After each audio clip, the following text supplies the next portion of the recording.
Hi friends, నేను చట్నీ చేస్తున్నాను నా స్టైల్లో. కళాయి పెట్టుకున్నాను, అది హీట్ అయింది. కొంచెం ఆయిల్ వేస్తున్నాను.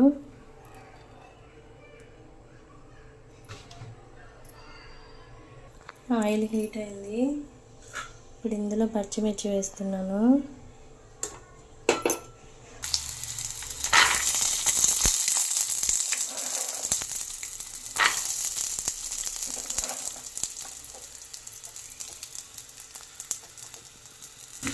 పచ్చిమిర్చి శనగలో వేసాను.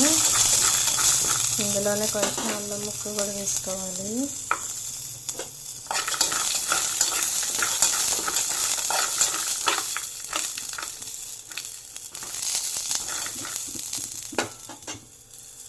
ఇందులోనే కొంచెం కరివేపాకు కూడా వేస్తున్నాను. నేను మిక్సీలోనే వేస్తానండి కరివేపాకు. తాలింపు కూడా వేయను, బాగుంటుంది. కొంచెం శనగపప్పు, దీన్ని కొంచెం ఫ్రై చేసుకోవాలి.